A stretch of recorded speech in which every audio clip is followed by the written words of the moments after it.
வணக்கம். ஸோ இப்போ நம்ம கூகுள் ஃபார்ம் எப்படி பண்ணுறதுன்னு பார்ப்போம். ஸோ இது வந்து நான் ஏற்கனவே ஃபஸ்ட்டு கூகுளுக்குள்ளே போங்க. அதில் கூகுள் ஃபார்ம் அப்படின்றத டைப் பண்ணுங்கள். ஸோ கூகுள் ஃபார்ம் டைப் பண்ணிங்க அப்படின்னா அது ஓப்பன் ஆகும். ஓப்பன் ஆன உடனே கூகுள் ஃபார்ம் ஃப்ரீ ஆன்லைன் சர்வேன்ஸ் இருக்கு இல்லையா, அதை கிளிக் பண்ணிக்கோங்க.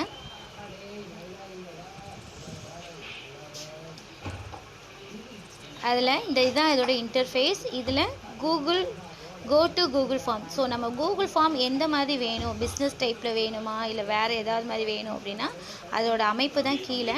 ஸோ நம்ம வந்து பர்சனலாகவே நம்ம எடுத்துக்குவோம், அதான் கொஞ்சம் ஈஸியாக இருக்கும். So go to Google forms அப்படின்றத கிளிக் பண்ணிக்கோங்க.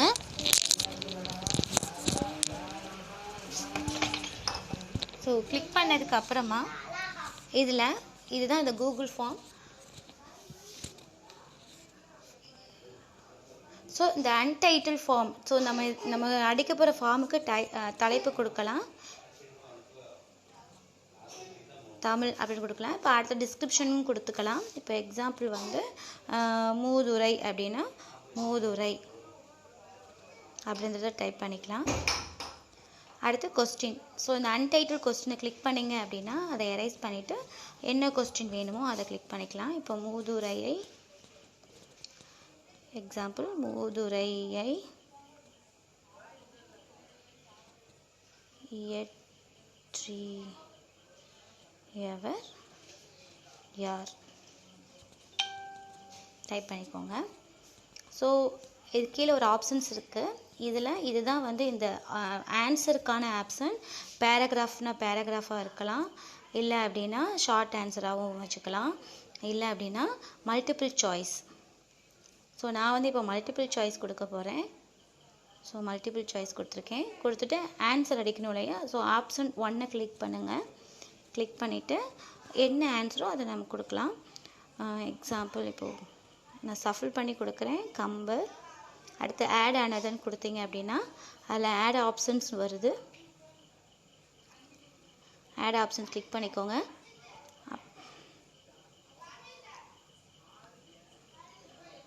அடுத்து இன்னொரு ஆப்ஷன் நான் சேர்க்குறேன்.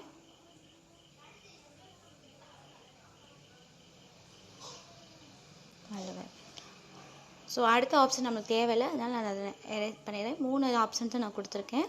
ஸோ ஒரு கொஸ்டின் டைப் பண்ணியாச்சு, இன்னொரு கொஸ்டின் டைப் பண்ணுறது பார்க்கலாம். இதுக்கப்புறம் எப்படி சேர்க்கணும் அப்படின்னா ப்ளஸ் சிம்பிளை கிளிக் பண்ணுங்கள். கிளிக் பண்ணிவிட்டு இன்னொரு கொஸ்டின் சேர்க்கலாம்.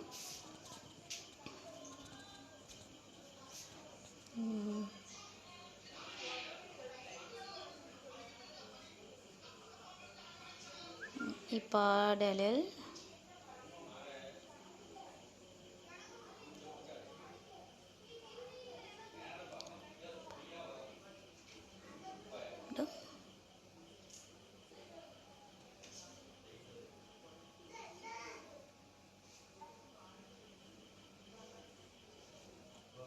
ஸோ திரும்ப இந்த ஆப்ஷன்ஸை நம்ம சூஸ் பண்ணிக்கலாம். ஆப்ஷன்ஸ்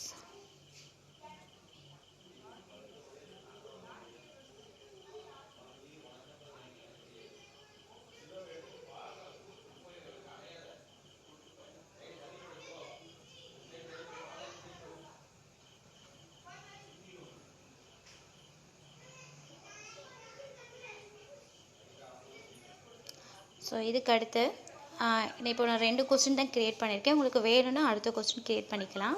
இதுக்கு அடுத்து என்ன பண்ணணும் அப்படின்னா முக்கியமானது, இது நேராக போனீங்கன்னா இங்கே ஒரு 3 புள்ளி இருக்கு இல்லையா, அதை கிளிக் பண்ணிங்க அப்படின்னா ஸோ செட்டிங்ஸ்னு ஒன்று இருக்குது. அந்த செட்டிங்ஸை வந்து கிளிக் பண்ணிக்கோங்க.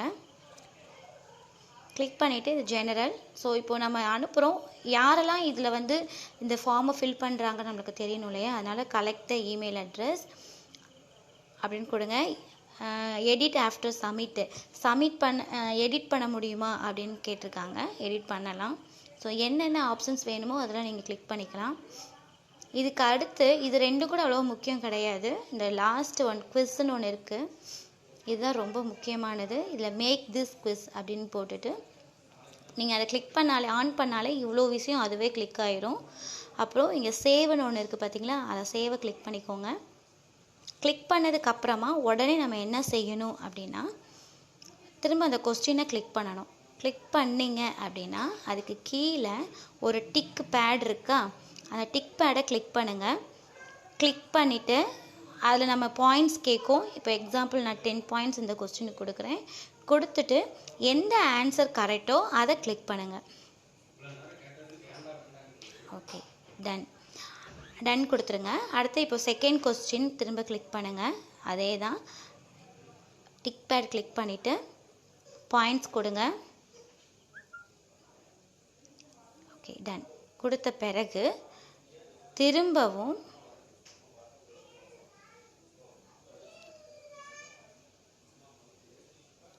ஓகே இப்போ கிளிக் பண்ணியாச்சு. கிளிக் பண்ணதுக்கப்புறமா திரும்பவும் இந்த செட்டிங்ஸ்குள்ளே போங்க. போயிட்டு சேவ் அந்த குவிஸை திரும்ப கிளிக் பண்ணிவிட்டு சேவ் அப்படின்ட்டு கொடுத்துருங்க. ஸோ சேவ் கொடுத்த உடனே உங்களோடது இப்படி தான் வரும்.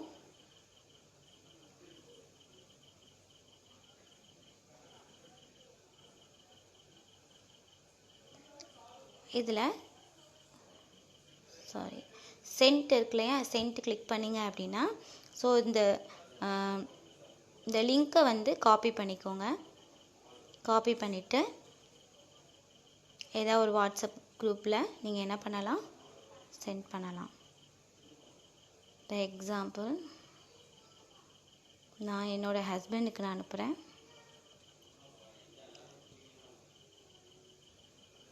இப்போ கிளிக் பண்ணிவிட்டு சென்ட் பண்ணிடுறோம். ஃபார்ம் சென்ட் ஆயிடுச்சு. ஸோ இப்போது இந்த ஃபார்மை அவங்க மொபைல் எப்படி ஓப்பன் ஆகுது அப்படின்னு பார்க்கலாம். இப்போ திரும்ப இந்த ஃபார்மை நம்மளே கிளிக் பண்ணோம் அப்படின்னா ஓப்பன் ஆகும். எப்படி ஓப்பன் ஆகுதுன்னு பாருங்கள்.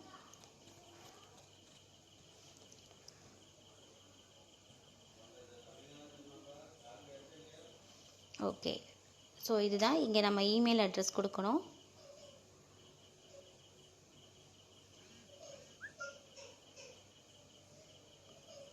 கொடுத்துட்டு இப்போது எக்ஸாம்பிள் கரெக்டான ஆன்சர் இப்போ நான் தப்புன்னு போட்டேன்னா இப்போ பாருங்கள் என்ன நடக்குதுன்னு. சப்மிட் கொடுத்த உடனே ஸோ வியூ ஸ்கோர் கேட்டிங்கன்னா அதுவே ஆட்டோமேட்டிக்காக ஸ்கோர் காமிக்கும். ஸோ ஆன்சர் தப்பு அப்படின்றத கூட கரெக்டாக ஆன்சரும் நம்மளுக்கு காமிக்குது. ஸோ இதுதான் கூகுள் ஃபார்ம். தேங்க்யூ.